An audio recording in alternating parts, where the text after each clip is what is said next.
I'm sitting here in my living room, the soft hum of the old clock my late husband built marking time's passage. It's a small, cozy house, filled to the brim with memories, each corner telling a story of love, loss, and everything in between.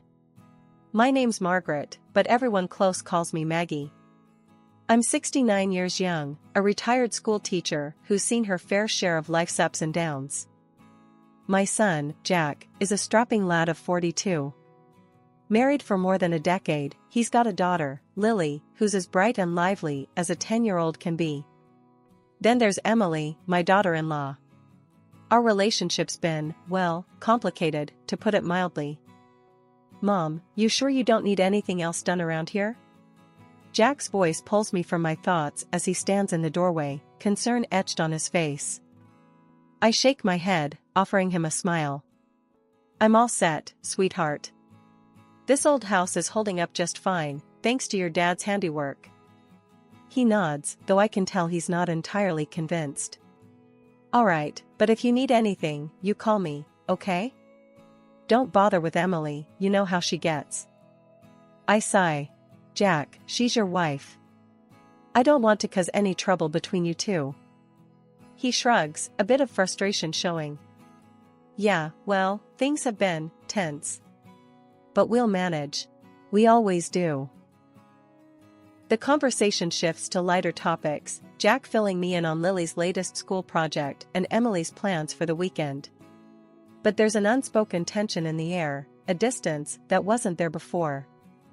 As Jack leaves, promising to visit again soon, I can't help but feel a pang of loneliness.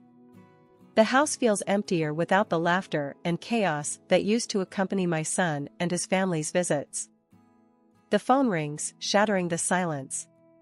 It's Emily, her voice icy as she speaks. Margaret, I need you to watch Lily tomorrow. Something's come up. I bristle at her tone, but my love for Lily wins out. Of course, I'll watch her. She's my granddaughter, after all. Emily's reply is curt, a simple thanks, before she hangs up. I stare at the phone, a mix of sadness and frustration churning within me.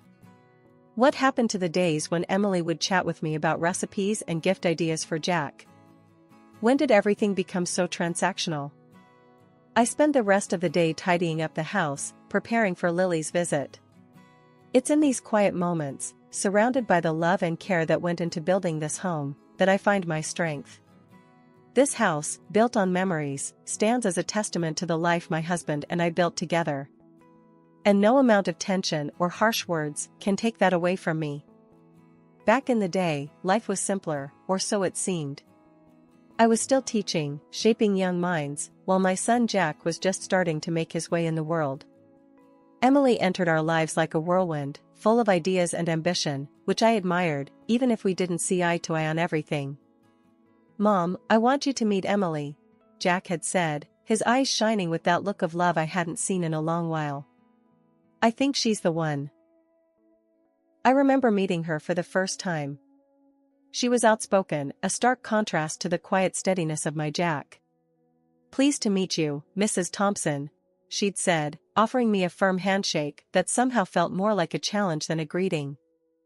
I smiled, trying to ease the tension. Call me Maggie, dear. Mrs. Thompson makes me feel like I'm still in the classroom. She laughed, but it didn't quite reach her eyes. All right, Maggie it is. Jack's told me so much about you. Those early days were a mix of getting to know Emily and adjusting to the new dynamics she brought into our family. Jack was smitten, and I, despite my reservations, hoped for the best. Emily would often come to me for advice, especially when it came to Jack. Maggie, what does Jack like to eat? I want to surprise him, Emily asked one afternoon, her tone softer, almost vulnerable. I found myself warming to her in those moments. He loves beef stew, the way his dad used to make it. I can show you if you like. And so, we cooked together, a tentative peace forming between us. But it wasn't always easy.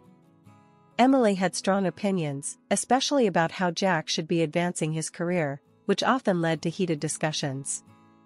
Jack needs to be more ambitious, Maggie, Emily would say, her frustration evident. He's too comfortable here, too stuck in his ways. I'd bristle at her words, defending my son. Jack's doing just fine.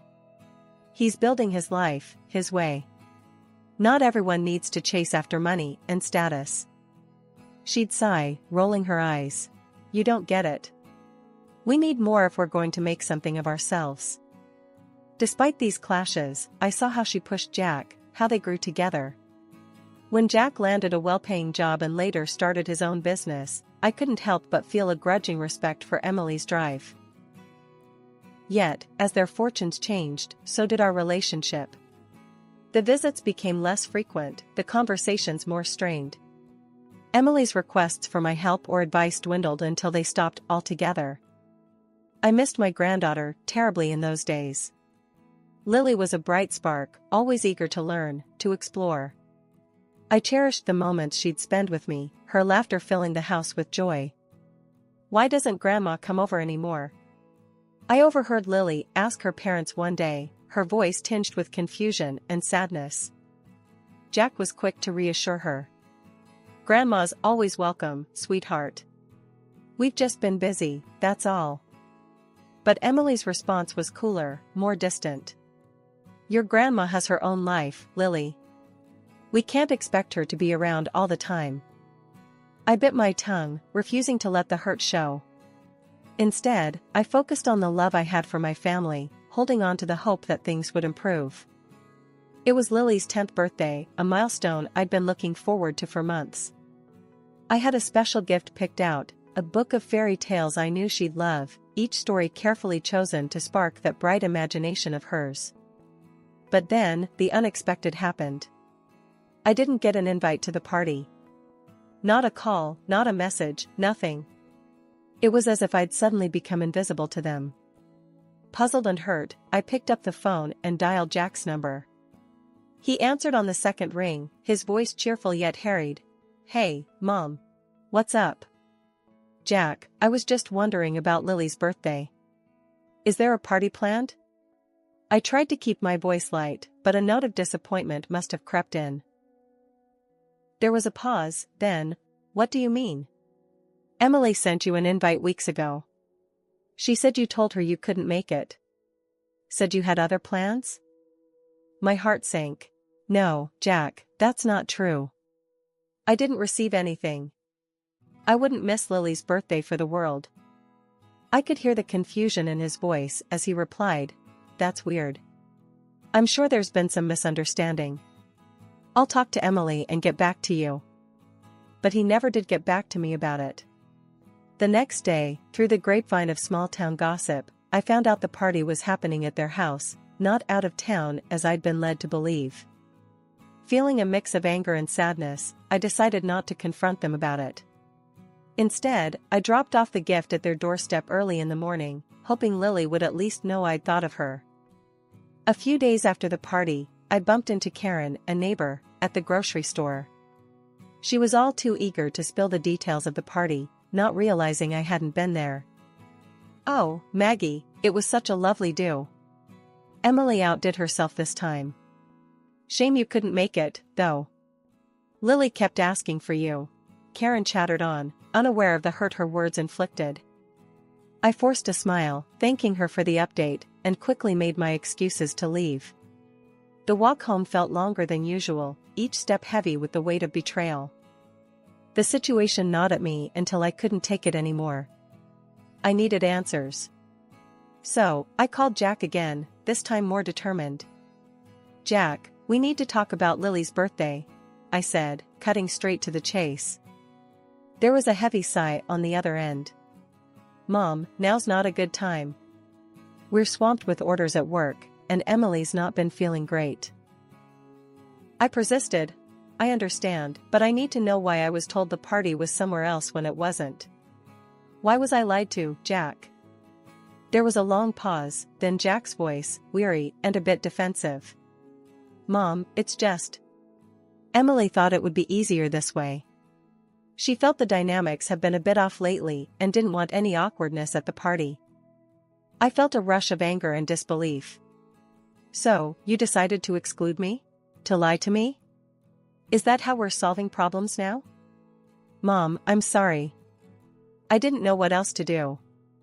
Emily, she's got a way of seeing things, and sometimes it's just easier to go along with it. He tried to explain, sounding exhausted.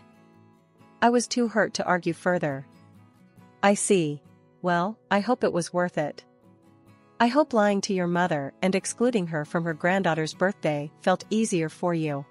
Mom, please. Jack's voice cracked a little. It's not like that. But I didn't want to hear any more excuses. I have to go, Jack. We'll talk some other time. Hanging up, I felt a mixture of sadness, anger, and resignation. It was clear that my relationship with Emily, and now perhaps even with Jack, was more fractured than I'd realized. After the birthday mess, things went quiet. Too quiet. My house, cozy as it is, started feeling too big, too empty. That's when I decided to get myself a little company.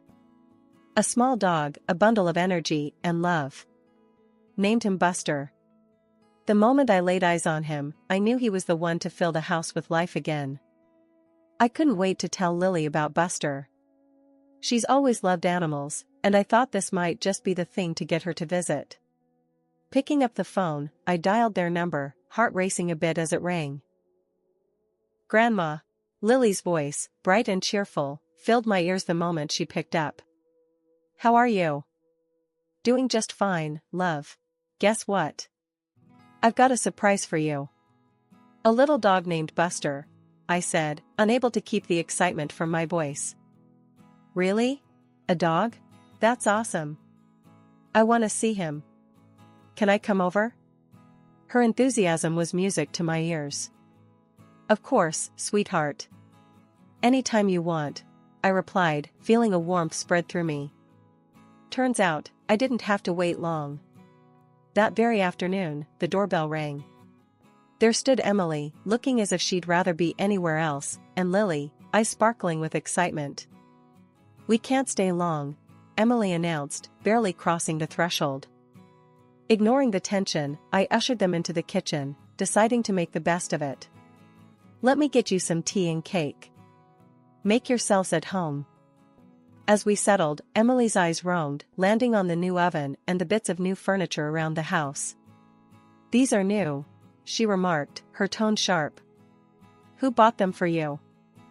My son did, for my birthday, I replied, trying to keep my voice neutral. Her face turned a shade redder, anger flashing in her eyes. You shouldn't be demanding money from him like that, she snapped. Before I could even think of a response, Lily came running in, a scratch visible on her arm. Emily saw it and lost it. That dog of yours bit my daughter, she accused, voice rising. He didn't bite me, Mom. I scratched myself outside, Lily tried to explain, but Emily wasn't having any of it. We're leaving. And we won't be back, Emily declared, dragging Lily away before I could even get a word in. Once they'd left, I felt a mix of anger and sadness. I needed some sense talked into me, so I called my sister, Carol. Carol, you won't believe what just happened, I started, recounting the whole ordeal. Carol, ever the voice of reason, listened quietly before speaking. Maggie, don't let it get to you. It's clear as day that dog didn't bite anyone. Emily's just looking for an excuse. But Jack won't even answer my calls now, and neither will they, I said, feeling defeated. Give it time, Maggie. They'll come around. And if they don't, well, you've got Buster and me. We're your family too, you know, Carol replied, her voice firm yet comforting. She was right, of course. Buster wagged his tail, looking up at me with those big, loving eyes. No words needed. He was here, and so was Carol. Maybe that was enough family for now. Thanks, Carol. I needed that, I said, feeling a bit better.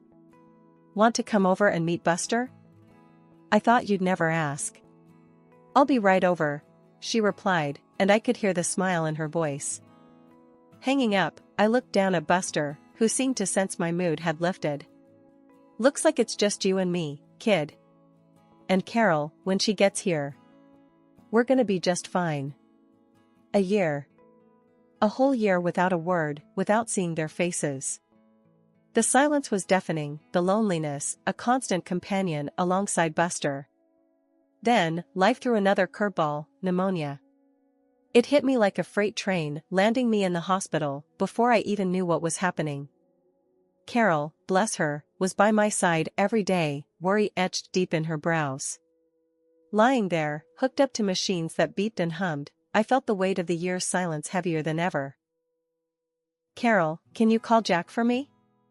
I asked, my voice barely a whisper. It was a long shot, but I had to try. She hesitated, knowing all too well the silence that had filled the void between us. But she nodded, pulling out her phone and dialing Jack's number. I listened, holding my breath, as she spoke. "Jack, it's Carol. Your mom's in the hospital. She's very sick." "Yes, pneumonia. She's asking for you." The pause that followed felt like an eternity. Then, I heard him, his voice distant but clear. "I'll come now." True to his word, Jack arrived at the hospital, a storm of emotions playing across his face. He approached my bed, taking my hand in his, eyes brimming with unshed tears. "Mom, I'm so sorry.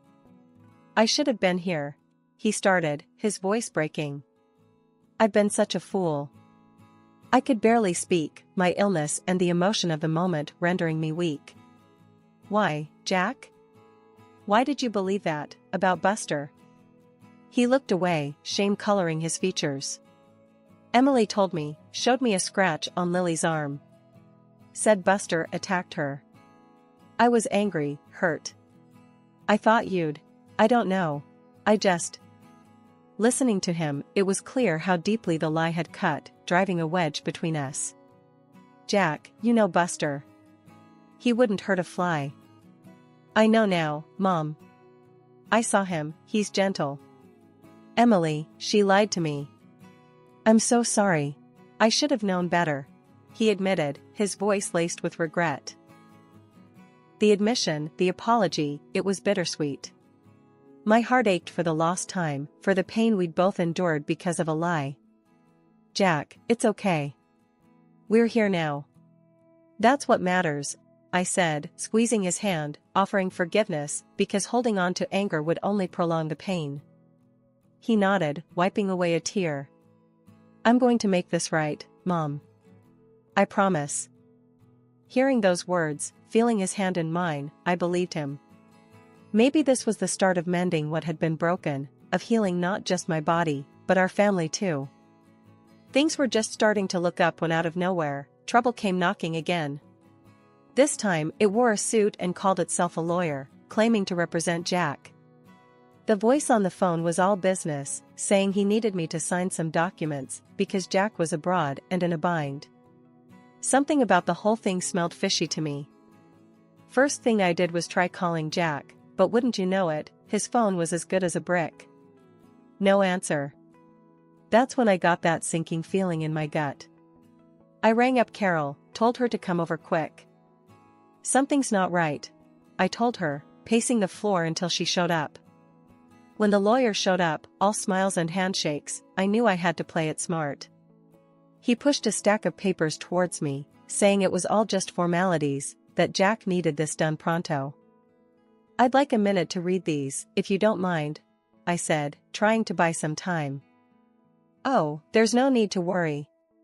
It's all straightforward," he assured me, but I wasn't buying what he was selling. I needed Carol to get a look at these documents without him hovering, so I suggested a little stroll in the garden. "Let's get some fresh air, then I'll sign," I proposed. To my surprise, he agreed. While we were outside, Carol was inside, snapping pictures of the documents with her phone. Turns out, those papers were nothing short of a nightmare. They were trying to get me to sell my house for peanuts and ship off to a nursing home, claiming I was too sick to take care of myself. Before I could process it all, Emily stormed in, red-faced and yelling like a banshee. "Just sign the damn papers, Margaret. Don't make this harder than it has to be." I stood my ground, refusing to be bullied. "I'm not signing anything until I talk to Jack," I said firmly. That's when I called the police. Emily was livid, spewing lies about me having dementia, trying to paint me as some doddering old fool. The police showed up, and Emily switched gears, playing the concerned family member. But we had proof. I showed them the audio recording of the lawyer's spiel, and Carol showed them the photos she'd taken of the documents. Emily's tune changed real quick, then. The police took her in for questioning, and the whole house of cards she'd been building came tumbling down.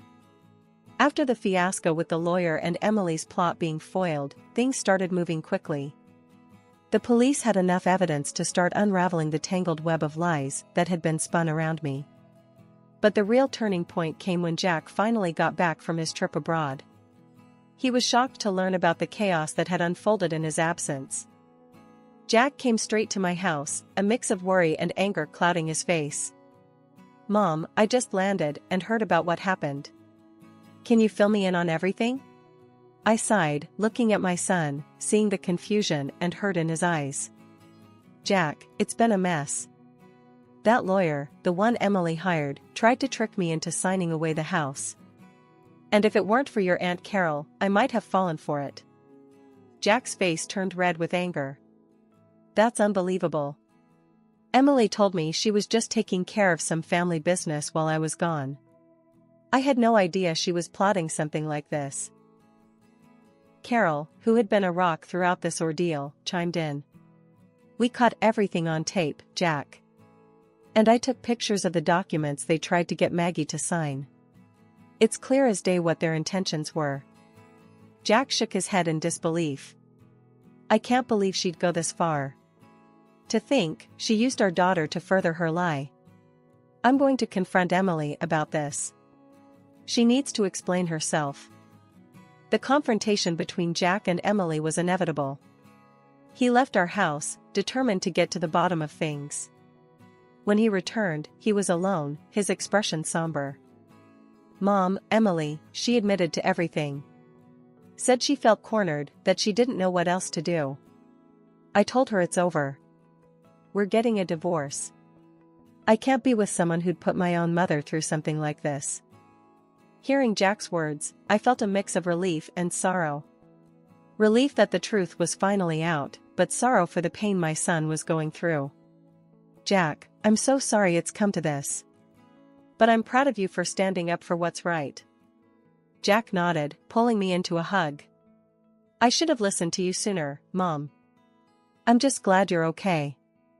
In the days that followed, we worked on healing the rifts that had formed. Jack was a frequent visitor, often bringing Lily along, who was overjoyed to spend time with Buster and me. The ordeal had brought us closer, reminding us of the importance of family and truth. After the storm comes the calm. That's how it felt once everything with Emily was settled. Jack got the divorce finalized, and though it was a tough period for him and Lily, they started to find their rhythm again. Life at the house felt fuller, happier with their frequent visits. It was like we were all breathing a bit easier, ready to welcome whatever came next with open arms. One sunny afternoon, as I watched Jack and Lily playing with Buster in the garden, I realized how much things had changed. Jack walked over, settling down beside me with a sigh. "Mom, I've been thinking," he started, watching Lily throw a ball for Buster. "I want to start fresh, maybe even move closer to you. What do you think?" I smiled, the idea warming my heart. "I think that's a wonderful idea. Having you and Lily nearby would be a dream come true." Lily ran over, breathless and laughing.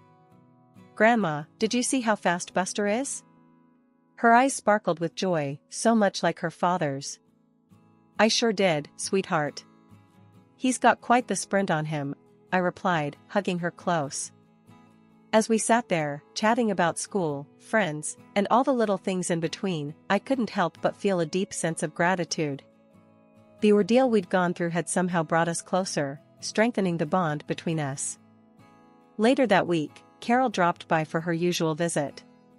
Over cups of tea, we reflected on the past few months. As the days turned into weeks, and the weeks into months, our lives found a new normal. Jack and Lily did move closer, just a few streets away, making spontaneous visits a regular occurrence. The laughter and love that filled my home were a balm to my soul, healing old wounds and bridging any gaps that had formed. One evening, as we all gathered for dinner, Jack raised his glass in a toast. To new beginnings, to family, and to a future filled with love and laughter. We've come through the storm, and now it's time to enjoy the sunshine. We all echoed his sentiment, clinking glasses and sharing smiles. It was a simple moment, but it held the weight of everything we'd endured and overcome together.